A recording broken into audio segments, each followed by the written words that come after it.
students, how are you all? I hope you are doing well. So life processes, class 10th का most important chapter life process, जिसमें हम पढ़ने वाले हैं 4 topic nutrition, respiration, transportation and excretion. Okay, so यहाँ पर ये चारों ही टॉपिक बहुत ही इंपॉर्टेंट है. इन चारों टॉपिक से आपके बोर्ड एग्जाम में क्वेश्चन बनेगा. Life processes, the basic and essential activities performed by living organism to sustain and maintain life. तो ये जो लाइफ प्रोसेसेस हैं, first nutrition, okay, and respiration and transportation, okay, and excretion, okay. तो यहाँ पे हम ये चारों टॉपिक को पढ़ने वाले हैं, nutrition and respiration and transportation and excretion. तो बात करेंगे न्यूट्रिशन की. थोड़ा सा समझ लेते हैं इन चारों में हम क्या पढ़ने वाले. न्यूट्रिशन, तो यहाँ पे हम प्लांट में भी न्यूट्रिशन देखेंगे एंड ह्यूमन में भी देखेंगे, ओके. एंड यहाँ पे रेस्पिरेशन क्या है, तो आपको पता है कि जो आपका फूड है, उस फूड को जब तक ब्रेक डाउन लेके जाएगा तब तक क्या वो एनर्जी वहां पर बनेगा उससे. तो यहाँ पर एनर्जी फॉर्मेशन है वो पढ़ेंगे, ठीक है. एंड ट्रांसपोर्टेशन, एक जगह से दूसरी जगह ले जाना, circulation, blood circulatory system and heart and blood, सब कुछ में पढ़ लेंगे, ठीक है. एंड एक्सक्रीशन, आपको पता है जो वेस्ट मटेरियल है उसको बॉडी से बाहर रिमूव करना, वो पढ़ेंगे, ओके. यहाँ पर हम पढ़ेंगे न्यूट्रिशन, ओके. फर्स्ट जो है न्यूट्रिशन, तो सबके लिए ही जरूरी है, या तो प्लांट हो या फिर वो एनिमल्स हो. तो यहाँ पर न्यूट्रिशन से क्या होता है? न्यूट्रिशन एक ऐसी प्रोसेस है, the process by which a living organism obtain and utilize food is called nutrition. Okay, food को खाने की और बाद में उसे यूटिलाइज, दोनों की जो ये प्रोसेस है ये क्या कहलाता है? Nutrition, okay. एंड फूड क्या करता है? Food give us energy and growth and development. जब फूड से हमें एनर्जी मिलती तभी हमारी ग्रोथ होती, तभी विकास होता है, ठीक है. एंड कंपोनेंट्स ऑफ फूड, तो कार्बोहाइड्रेट, विटामिन, प्रोटीन्स है ना, ये सब है. तो कंपोनेंट्स ऑफ फूड अगर हम बात करें तो क्या है? तो ये कार्बोहाइड्रेट, ये तो सबसे ज्यादा ही, क्योंकि जो हमारा एनर्जी का सोर्स है, सबसे ज्यादा ही आप कार्बोहाइड्रेट ज्यादा लेते हैं, ठीक है. प्रोटीन आपका बॉडी में जो कभी कभी नहीं था, टूट फूट की मरम्मत, ठीक है. और आपका ये कह लीजिए ग्रोथ होने में ये बहुत ही इंपॉर्टेंट है. तो प्रोटीन हो गया एंड विटामिन, ठीक है. यहाँ पे लिपिड्स एंड मिनरल्स वगैरह भी है, ठीक है. एंड वाटर भी इन्वॉल्व है इन सब में, ठीक है. तो ये चीजें आपने देखी. तो अब हम इसके थोड़ा आगे बढ़ेंगे, टाइप्स ऑफ न्यूट्रिशन, ठीक है. तो अब हम पढ़ेंगे टाइप्स ऑफ न्यूट्रिशन. आप जानते हैं टाइप्स ऑफ न्यूट्रिशन में autotrophic and heterotrophic. And autotrophic आप लोगों को पता होगा बहुत ही अच्छे से कि जो ऑटोट्रॉफिक होता है वो आपके प्लांट्स में होता है. ऑटोट्रॉफिक न्यूट्रिशन कहाँ होता है? तो कहाँ पे होता है? प्लांट्स में, ओके. एंड जो हेटेरोट्रॉफिक न्यूट्रिशन होता है वो एनिमल्स में होता है, ठीक है. तो अब हम यहाँ पे पढ़ने वाले हैं टाइप्स ऑफ न्यूट्रिशन. क्या पढ़ेंगे? Types of nutrition. तो आप सभी भी यहाँ पर पूरा कॉन्सेंट्रेट रखिए और पढ़ते रहिए, साथ ही साथ नोट्स भी बनाते रहिए. अब हम पढ़ेंगे यहाँ पे type of nutrition, okay. Type of nutrition, ठीक है. तो न्यूट्रिशन के 2 टाइप होते हैं. कौन से? एक तो autotrophic nutrition, okay, and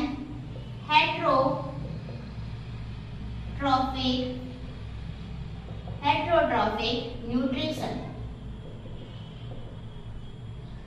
And and autotrophic nutrition ये जनरली प्लांट में होता है, प्लांट में ही होता है, ठीक है।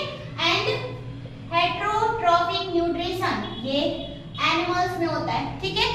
और ये ऑटोट्रॉफिक न्यूट्रिशन आपको कुछ लग नहीं रहा, ऑटोट्रॉफिक न्यूट्रिशन मतलब कि खुद से ये लोग बनाते हैं, अपना फूड प्रिपेयर करते हैं। अब आप तो ये भी कहेंगे हम भी खुद से बनाते हैं, किचन में हम जाते हैं और बना लेते हैं, वैसा वाला नहीं, ये लोग खुद से फूड बनाते हैं।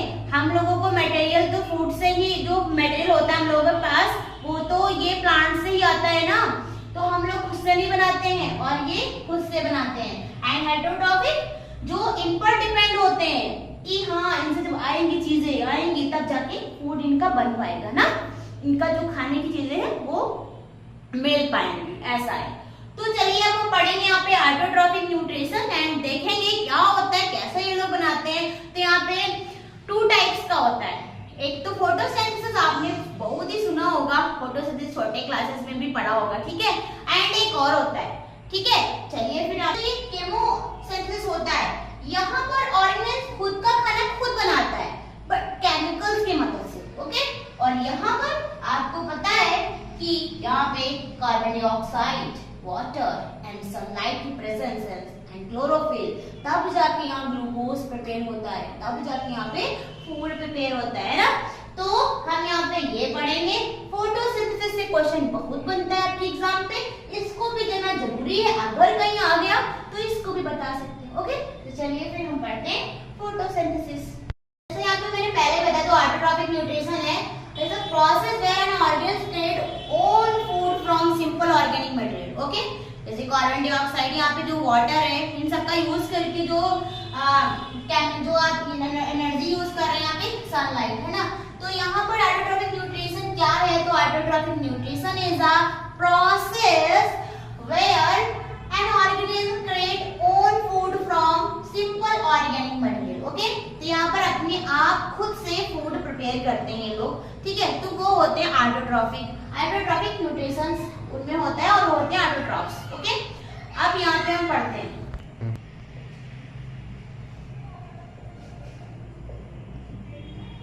Cyanobacteria and algae.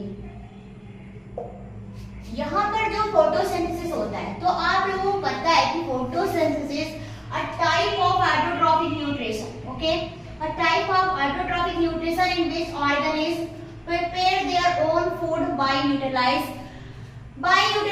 light energy, okay. And example for green plants, cyanobacteria and algae, euglena, इन सब में ये होता है ऑटोट्रॉफिक न्यूट्रिशन, है ना, जहाँ पर पिगमेंट जो क्लोरोफिल है वो प्रेजेंट है ना, जैसे कि प्लांट का लीफ जो है, स्टेम है, उन सब में, ठीक है। तो अब देखेंगे फोटोसिंथेसिस कैसे होता है। आप समझ गए कि ये फोटोसिंथेसिस एक टाइप है ऑटोट्रॉफिक न्यूट्रिशन का, ठीक है। एंड ये यूज करता है लाइट एनर्जी को, okay. Raw material for photosynthesis, तो सनलाइट हो गया and chlorophyll, CO2 and water, okay. And site of photosynthesis, ठीक है। तो साइट क्या, यहाँ पे chloroplast are site of photosynthesis which are green pigment cell organelle containing chlorophyll। आपका जो क्लोरोप्लास्ट है वहां पर कौन सा पिगमेंट है, क्लोरोफिल, ठीक है। एंड ये एक सेल ऑर्गेनल है, आपको पता है ये कुछ ऐसा स्ट्रक्चर दिखाई पड़ता है, आपने इसे देखा होगा ना, कुछ ऐसा स्ट्रक्चर होता है, ठीक है। ये है क्लोरोप्लास्ट, ठीक है। तो अब यहाँ पे हम बात करेंगे chloroplast are site of photosynthesis which are green pigment cell organelle containing chlorophyll, okay. तो यहाँ पे मेन इवेंट्स ऑफ फोटोसिंथेसिस, ये आप थोड़ा ध्यान से समझिएगा, ओके, कंसंट्रेट रखिएगा।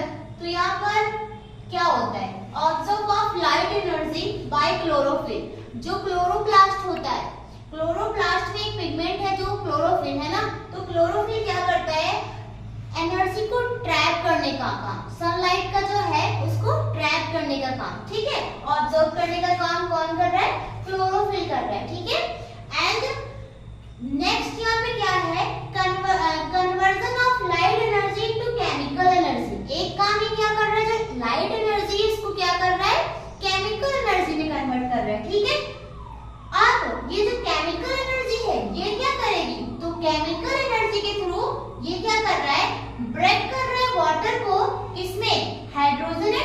ऑक्सीजन में। ओके, यहाँ पे हाइड्रोजन वाटर को किसमें ब्रेक हो रहा है, ये हाइड्रोजन एंड ऑक्सीजन में। ठीक है, एंड यहाँ पे reduction of CO2 to carbohydrate, यहाँ पे CO2 को कार्बोहाइड्रेट में बदला जा रहा है, यानी कि दिस प्रोसेस, ये जो प्रोसेस है, this occurs during a process called carbon fixation. Okay, तो यहाँ पर CO2 को कन्वर्ट कर रहे हैं कार्बोहाइड्रेट में। ठीक है, ये आपने देखा कि ये जो CO2 है, CO2 is convert into carbohydrate. ये तीनों के तीनों ही जो स्टेप है, ये आप अच्छे से, ये तीनों इवेंट है अच्छे से याद रखिएगा। तो यहाँ पे क्या किया हुआ देखा है आपने, ये CO2 प्लस क्या था, जो वाटर था। ठीक है, प्रेजेंस किसकी थी, तो यहाँ पर क्लोरोफिल, ठीक है, क्लोरोफिल था और सनलाइट है ना, और क्या था यहाँ पे सनलाइट, सनलाइट, और क्या बना कार्बोहाइड्रेट यानी कि ग्लूकोज। ठीक है, C6H12O6, ये क्या है आपका ग्लूकोज है। ठीक है, क्या है तो ग्लूकोज है, एंड यहाँ पे ऑक्सीजन भी रिलीज हुई है। ठीक है, तो ये जो आपकी रिएक्शन है, इसे भी आप याद रखिएगा। ओके, तो ये आई होप आपको समझ में आया होगा। अब हम पढ़ेंगे यहाँ पे स्टोमेटा क्या होता है, इसके बारे में भी देखेंगे, और फिर जो हेटेरोट्रॉफिक न्यूट्रिशन है उसके बारे में देखेंगे। स्टोमेटा, स्टोमेटा क्या होता है, तो stomata are tiny pores. Okay, छोटा सा छिद्र, ठीक है, बहुत ही सूक्ष्म छिद्र। ठीक है, तो स्टोमेटा क्या है, टीनी पोर है। ठीक है, एंड स्टोमेटा कहाँ पर लोकेटेड होता है, तो स्टोमेटा जो होता है एपिडर्मिस, आपको पता है लीफ का एपिडर्मिस होता है, तो stomata are located in epidermis on the surface of plant leaf and stem. जो पत्ती रहेगी या फिर जो स्टेम रहेगा, वहां पर स्टोमेटा पोर्स होंगे। ठीक है, वहीं पर लोकेटेड होंगे। एंड इसका मेन फंक्शन क्या होता है, तो स्टोमेटा का मेन फंक्शन गैसेस को एक्सचेंज करना during photosynthesis and transpiration. Transpiration क्या होता है, जो वाटर होता है, वो जो वाटर जो लॉस हो जाता है, जब जो एक्सेस वाटर होता है, loss of excess water as a vapour, जो वॉश के रूप में जो पानी, जो जब भी आपने कभी देखा होगा कि पत्तियां के ऊपर पानी रहता है, गीली रहती है पत्तियां, तो वो वही ट्रांसपिरेशन के थ्रू होता है। ठीक है, पानी जो है वाष्प के रूप में बाहर निकलता है, तो ये वाटर यहाँ पर ट्रांसपिरेशन होता है, ये भी किससे, तो स्टोमेटा से। ठीक है, अब बात करें स्टोमेटा कैसा दिखता है, तो स्टोमेटा ऐसा दिखता है, ये दो बीन शेप जो होती है गार्ड सेल होती है, एंड ये जो इसपे देख रहे हैं, ये आपका क्लोरोप्लास्ट होता है। क्लोरोप्लास्ट में क्या होता है, क्लोरोफिल, है ना, एंड ये यहाँ पर स्टोमेटा पोर है। ठीक है, एंड ये दोनों गार्ड सेल है, मैंने पहले ही बताया। अब क्या होता है, जब स्टोमेटा में पानी आता है, ठीक है, पानी को ऑब्जर्व करता है, तो स्टोमेटा क्या होता है, ओपन हो जाता है, ओपन। ठीक है, और जैसे ही पानी गया क्लोज हो जाता है। तो यहाँ पर जैसे when guard cell absorb water, stomata open, and अगर हम बात करें व्हेन